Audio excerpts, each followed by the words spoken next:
آج جو واقعہ میں آپ کو سنانے جا رہی ہوں یہ ایک سچا واقعہ ہے، اور یہ واقعہ قرآن پاک کی حکمت، اس کی دانائی، اس کی سچائی، اس کی صداقت، جس کو کسی تمہید کی، کسی دلیل کی ضرورت نہیں ہے، اس کا منہ بولتا ثبوت ہے۔ بہت سارے لوگ یہ یقین رکھتے ہیں کہ قرآن پاک میں جو واقعات بتائے جا رہے ہیں شاید وہ اس طرح سے واقع نہ ہوں، تو یہ ان تمام لوگوں کے لیے ایک نشان عبرت اس وقت بھی تھا جب یہ ہوا، اور آج بھی ہوگا جب میں یہ واقعہ آپ کو سنانے جا رہی ہوں۔ یہ 1935 کی بات ہے اور علاقہ اور مقام ہے عراق کا۔ جب ایک دن والی عراق کو اپنے خواب میں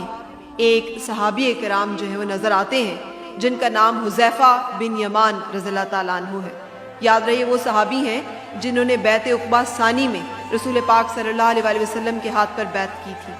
اور وہ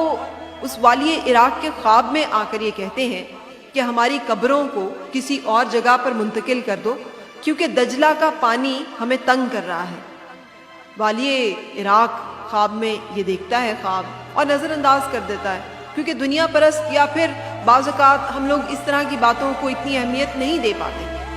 اگلے دن پھر اسے خواب میں اسی طرح سے حضرت حذیفہ بن یمان آ کے اپنا تعارف کراتے ہیں اور بتاتے ہیں کہ میرے بھائی جابر بن عبداللہ کو دجلہ کے پانی سے زیادہ تکلیف ہو رہی ہے، ہماری قبروں کو دجلہ کے کنارے سے کہیں اور منتقل کر دو، کیونکہ دجلہ کا پانی ہمیں تنگ کر رہا ہے۔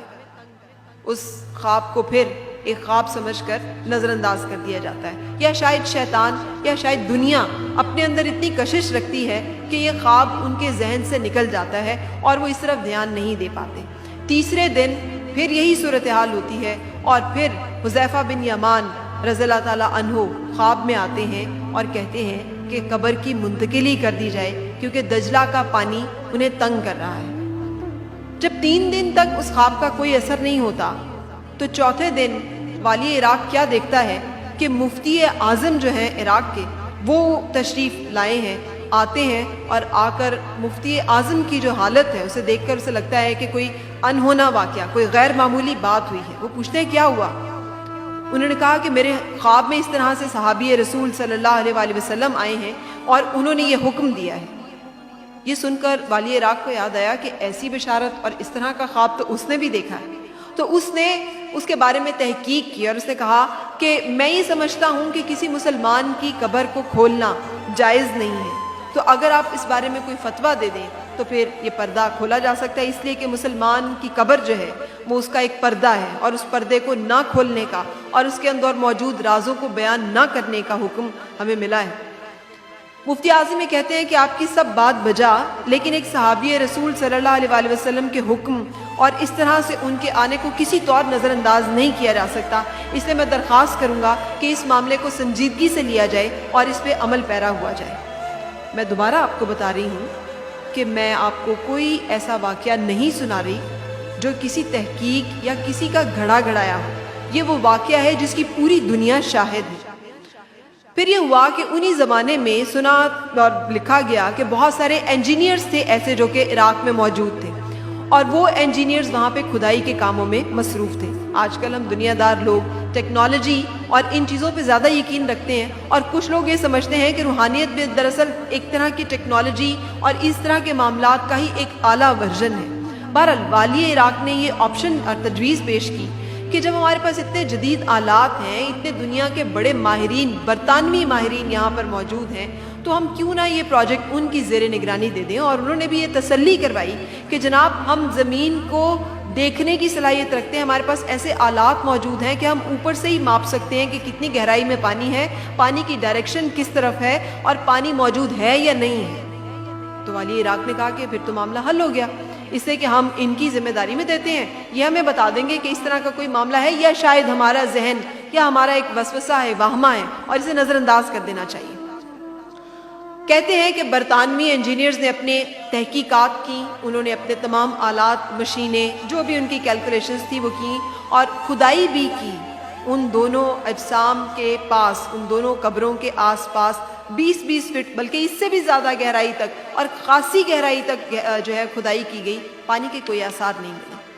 جب پانی کے کوئی آثار نہیں ملے تو والی عراق مطمئن ہو گیا، کیونکہ اس کا جو آرگیومنٹ تھا کہ ہمیں واہمہ ہو سکتا ہے، وسوسہ ہو سکتا ہے، یہ کیسے ہو سکتا ہے کہ یہ معاملہ اس طرح سے ہو، اس کی تصدیق ہو گئی۔ اس نے کہا دیکھیے دنیا کی جدید ترین لیٹسٹ آلات، جدید ترین ٹیکنالوجی، جدید ترین مشینری اور بہترین انجینئرز بھی اس چیز کی تصدیق کر رہے ہیں کہ ایسا کوئی معاملہ ہو ہی نہیں رہا، تو ہم کس لیے قبر کھودیں۔ مفتی اعظم عراق کے ڈٹ گئے، انہوں نے کہا کہ جناب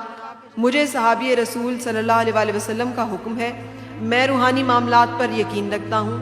میں یہ درخواست کرتا ہوں کہ آپ قبر کشائی کی اجازت دیجئے، قبر کھولی جائے اور دیکھا جائے کہ کیا معاملہ ہے۔ اب جب یہ معاملہ اس طرح سے زیر بحث آیا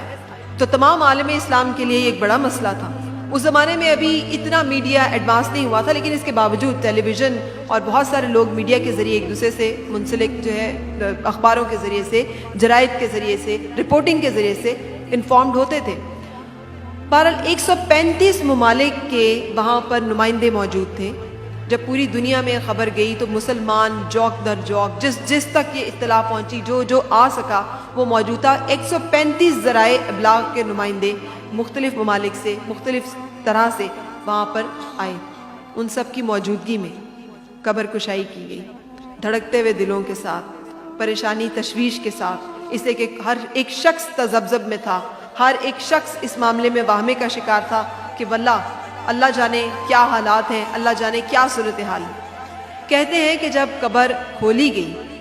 تو دیکھنے والے حیران رہ گئے کہ قبر کا پانی حضرت جابر بن عبداللہ رضی اللہ تعالیٰ عنہ کے قدم مبارک ٹچ کر رہا تھا۔ دجلہ کا جو پانی ہے وہ پاؤں چھو رہا تھا، اور حضرت حذیفہ بن یمان رضی اللہ تعالیٰ عنہ کی قبر سے ابھی چند فٹ کے فاصلے پر تھا۔ یہ بھی انہوں نے اپنی آنکھوں سے دیکھا کہ جسم مبارکوں کی کیا بات کی جائے، کفن تک میلا نہیں تھا، کفن اس حالت میں موجود تھا کہ جو ناقابل یقین تھا۔ اور یہ 1350 سال گزر چکے ہیں، یہ 1935 کی میں آپ کو بات بتا رہی ہوں۔ تو ایک جاپانی رپورٹر نے وہاں پہ لکھا کہ میں نے جو اپنی آنکھوں سے دیکھا ہے میں یہ بیان نہیں کر سکتا، اور آج مجھے اس خدائے واحد پر یقین آ گیا ہے کہ جس کے ماننے والے زمین جو ہے ان کو نہیں کھاتی، جس کے ماننے والوں کے ساتھ اس طرح کا معاملہ ہوتا ہے کہ طبعی اصول ان کے اوپر لاگو نہیں ہوتے، اس رب کو آپ طبعی اصول اور قوانین کے ذریعے سے کیسے سمجھ سکتے ہیں جس کے بندوں کے اوپر وہ طبعی قوانین جو ہے وہ لاگو نہیں ہوتے۔ کہتے ہیں کہ حضرت جابر بن عبداللہ رضی اللہ تعالیٰ عنہ کی آنکھیں کھلی تھیں،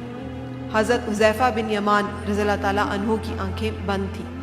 دونوں کے چہرے، دونوں کے اجسام بالکل ایسے تھے کہ جیسے ابھی انہیں دفنایا گیا ہے۔ اور حضرت جابر بن عبداللہ رضی اللہ تعالیٰ عنہ کی آنکھیں جو کھلی ہوئی تھیں وہ اتنی چمک اور اتنی دلکشی اپنے اندر لیے ہوئی تھیں جیسے کسی بہت مسحور کن، جیسے بہت خوبصورت کسی چیز کو آدمی دیکھ رہا ہو۔ اور اسی جاپانی رپورٹر نے یہ بھی لکھا کہ واللہ میں نے آج تک کسی زندہ انسان کی آنکھوں میں بھی وہ چمک اور وہ خوبصورتی نہیں دیکھی جو میں نے اس وقت ایک صحابی رسول صلی اللہ علیہ وآلہ وسلم کی آنکھوں میں دیکھی۔ یہ واقعہ رپورٹ کیا گیا۔ جو عینی شاہدین تھے ان میں زیادہ تر لوگ یہودی تھے، زیادہ تر لوگ نصارہ تھے، کرسچنز تھے، بہت سارے لوگ مشرف با اسلام ہوئے۔ میں نے یہ واقعہ اس لیے کوٹ کیا کہ ہم لوگ یوم آخرت، عذاب قبر